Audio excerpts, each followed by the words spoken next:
Chapter 7: The Grasslands, Prairies. Learning Objectives: Location, Climate, Plant and Animal Life, Life of the People.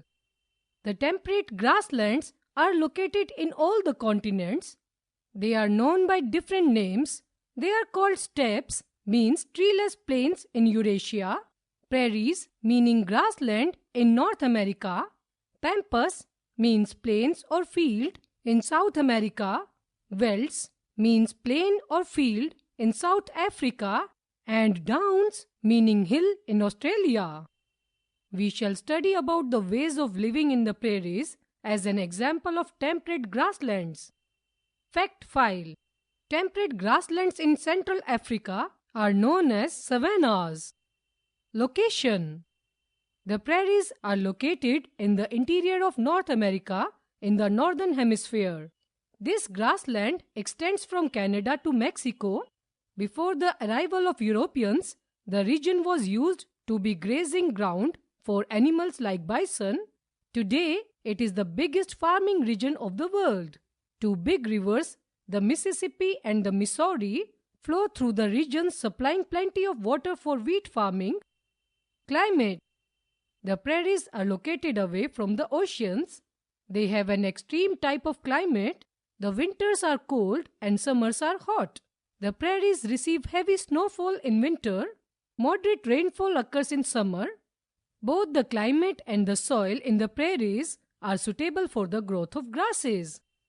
Plants and animal life: the grassland region does not have too many large trees, thus there are no forests. The only big tree we find there are planted by the people for shade or for bordering their farms. Grass is the main plant of the prairies. There grow a peculiar kind of grass with a number of shoots made up of many rolled leaves and leaf sheath. Its stem is so thin and short that one cannot see it until the shoot of the flower is formed. Do you know why does the grass grow so well in the region? One important reason could be the grazing animals. Unlike most other plants, the growing point in these grasses lies very close to the ground. Thus, when some grazing animals like the American bison, stages, and zebras cuts off the upper part, the growing point remains unharmed and the plant continues to grow, and even at a faster rate.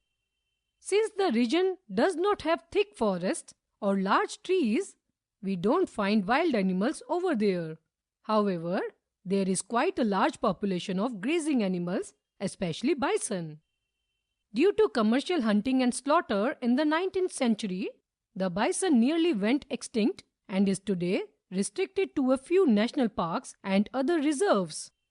Some smaller animals, like many breeds of dogs and suslik, live in their colonies. There are reptiles too, like rattlesnakes and bull snakes. They feed on rats, frogs, birds, eggs, etc. Among the most common birds, the prairies have falcons, hawks, eagles, owls, bustards, etc.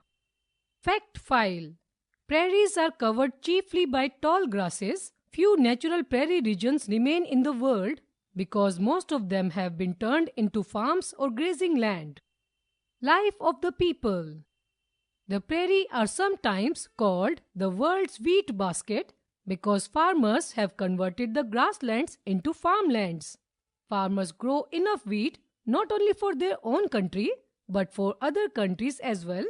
The farmers who live here are well off. They have huge farms. The machines are of great help for the farmers in cultivating such a huge farm.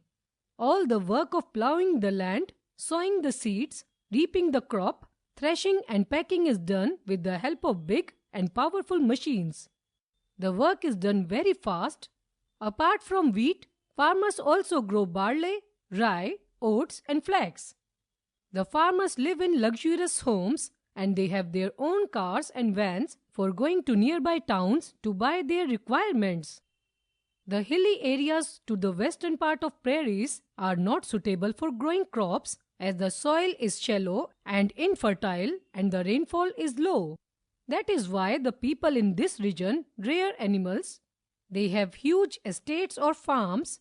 called ranches, where they rear cattle and other animals. There are large dairy farms where cows are reared for milk and milk products. These farms are equipped with modern machines which do milking and storing of milk products. Very little manpower is needed for this. The cattle are also reared for beef. Chicago is an important center for meat products. Beef from America is exported to countries in Europe. Fact file: the world's largest prairies lies in North America. It extends from central Texas in the United States to southern Saskatchewan in Canada. Points to remember: the temperate zones lies halfway between the equator and the poles. The region is covered by a stretch of grassland.